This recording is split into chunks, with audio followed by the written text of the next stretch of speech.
টি-20 বিশ্বকাপের আগে টিম ইন্ডিয়ায় বড় ধাক্কা, অস্ত্রোপচার দলের বিধ্বংসী প্লেয়ারের। বন্ধুরা, আপনারা যদি দেখতে চান তাহলে ভিডিওটি শেষ অবধি দেখতে হবে। চ্যানেলটিকে সাবস্ক্রাইব করে একটা লাইক দিতে হবে এবং নোটিফিকেশন বেল আইকন দাবাতে হবে। নিউজিল্যান্ড সিরিজ এবং আসন্ন টি-20 বিশ্বকাপের ঠিক আগে বড় ধাক্কা খেল টিম ইন্ডিয়া। গুরুতর চোটের কারণে অস্ত্রোপচার করাতে হয়েছে ভারতীয় ক্রিকেটার তিলক বর্মাকে।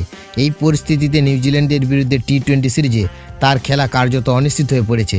সেই সঙ্গে বিশ্বকাপে তিলক আদৌ মাঠে নামতে পারবে কিনা তা নিয়ে তৈরি হয়েছে গভীর সংশয়।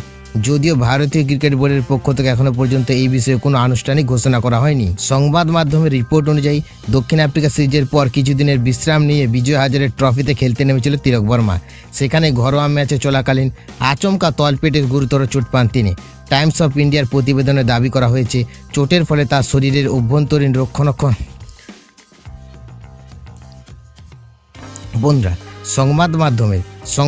সংবাদ মাধ্যমের রিপোর্ট অনুযায়ী দক্ষিণ আফ্রিকা সিরিজের পর কিছুদিনের বিশ্রাম নিয়ে বিজয় হাজারে ট্রফিতে খেলতে নেমেছিল তিলক বর্মা। সেখানে ঘরোয়া ম্যাচ চলাকালীন আচমকাই তলপেটে গুরুতর চোট পান তিনি। টাইমস অফ ইন্ডিয়ার প্রতিবেদনে দাবি করা হয়েছে, চোটের ফলে তার শরীরের অভ্যন্তরীণে রক্তক্ষরণ শুরু হয়। বুধবার সকালে খাবার খাওয়ার পর তলপেটে তীব্র যন্ত্রণা অনুভব করেন তিলক।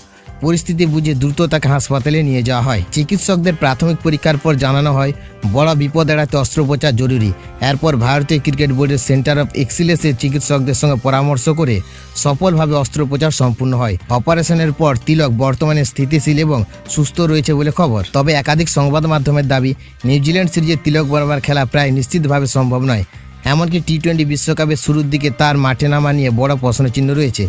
বিশ্বকাপের আগে এই গুরুত্বপূর্ণ ক্রিকেটারের চোট টিম ইন্ডিয়ার জন্য নিঃসন্দেহে বড় চিন্তার বিষয়।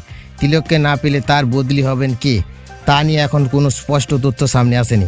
এখন দেখার শেষ পর্যন্ত তিলক বর্মাকে নিয়ে টিম ইন্ডিয়ার ভবিষ্যতে কোন দিকে মোড় নেয়।